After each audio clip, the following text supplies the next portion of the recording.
Hello everyone. I am Puneet Kumar DG, Assistant Professor in Commerce, Government First Aid College, Baramsagara. As we all know, we are discussing the subject Financial Markets and Services in that Module 3 Regulatory Framework. In this video, I will discuss about the topic Instruments of Credit Control. In our previous session videos, we have discussed about the functions of RBI. RBI is the regulator of banking system in India and it is going to perform various functions such as payments and settlement system, currency management, banker to banks and government, public debt management, foreign exchange management, foreign reserve management, consumer education and protection, financial inclusion and etc. Credit control. Credit control is an important tool used by the RBI to control the demand and supply of money in the economy. So by controlling the credit disbursement ability of the banks, RBI is going to maintain the liquidity in the economy. RBI use credit control techniques for the control of inflation and as well as deflation and also the business cycle. Inflation, nothing but it is the situation where the general price level in the market or in an economy is going to increase beyond the control. That is going to be called as an inflation. And the deflation is the vice versa of inflation where the general price level is falling. So to bring back the situation into the normal means to bring back inflationary condition into the normal and also to bring up the deflationary condition, the RBI using the credit control techniques. It is also going to bring the stability in the money market. Methods of credit control. The methods of credit control which are adopted by the RBI can be broadly classified into two categories. The first one, the quantitative methods. The second one, qualitative methods. In this video, we will discuss about the quantitative methods. Now let us look at the quantitative methods. Quantitative methods are the traditional methods adopted by the RBI through which RBI controls the quantum of money circulation in an economy. There are various the quantitative methods are adopted by the Reserve Bank of India. The first one is bank rate policy. Here bank rate is also known as discount rate or it is the rate payable by the commercial banks on the loans borrowed from or the loans issued to the RBI. There are two kinds of the rates, bank rates are available. One is repo rate, another one is reverse repo rate.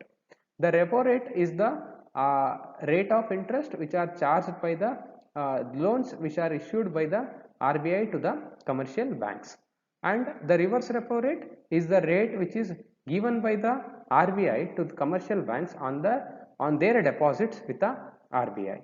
So the RBI is going to increase or decrease this bank rate policy, so bank rates, in order to control the money supply.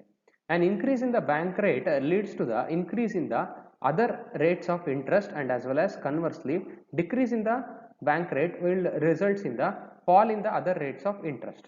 Thus the deliberate manipulation of this bank rate is going to control the supply of money in an economy. Then the second method is open market operations. Open market operations refers to the sale and purchase of securities by the central bank to the commercial banks. A sale of securities by the commercial bank, that is the purchase of securities by the commercial banks, results in the fall of total cash reserves to the commercial banks. Means whenever the RBI proceed for the sale of securities, the commercial banks, out of their reserves, they are going to purchase the securities. Likewise, purchase of securities by the central bank will provide more cash flow to the commercial banks.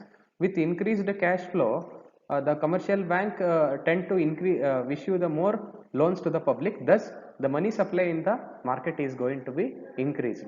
So, this is the one of the method which is used by the Reserve Bank of India to control the money supply.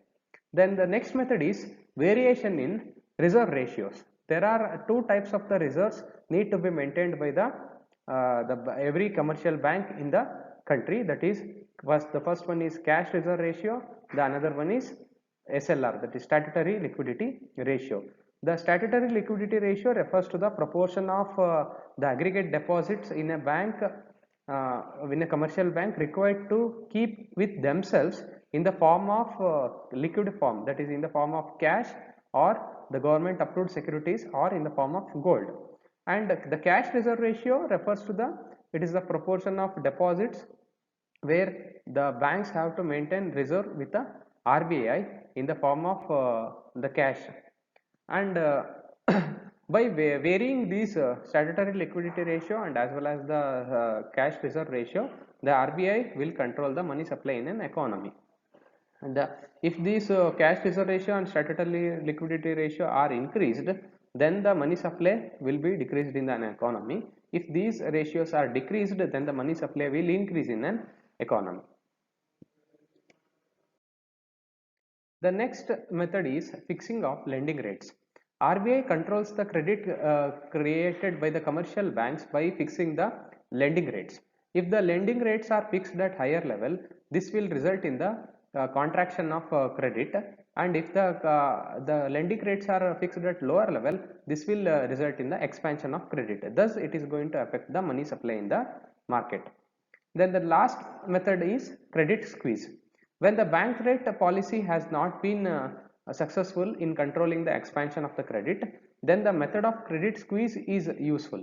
Under this method, the maximum amount of the bank credit is fixed at a certain limit, and the maximum limit for commercial banks borrowing from the RBI is also fixed. So when this amount is specified, the maximum ceiling limit of amount is specified, then banks cannot issue more than that ceiling limit, issue credit more than that ceiling limit. Thus, the credit supply in the economy is restricted. These are the various quantitative methods used by the Reserve Bank of India to control the credit. The summary, let us summarize the whole session. It is an important tool used by the Reserve Bank of India to control the demand and supply of money in an economy.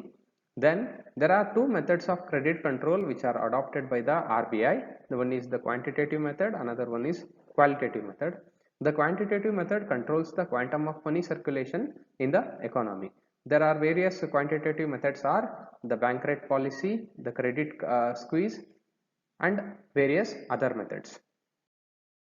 These are the following references for your further readings: Khan M.Y. Indian Financial System Theory and Practice, Tata McGrail Publications; E. Gordon and K. Natarajan, Banking Theory, Law and Practice, Himalaya Publications; L. M. Bhole, Jitendra Mukund, Financial Institutions and Markets, McGrail Publications; Raman B.S., Financial Markets and Services, Chetana Book House Publications. I thank you everyone for watching this video. Kindly like and comment with your queries and as well as the suggestions. Thank you everyone.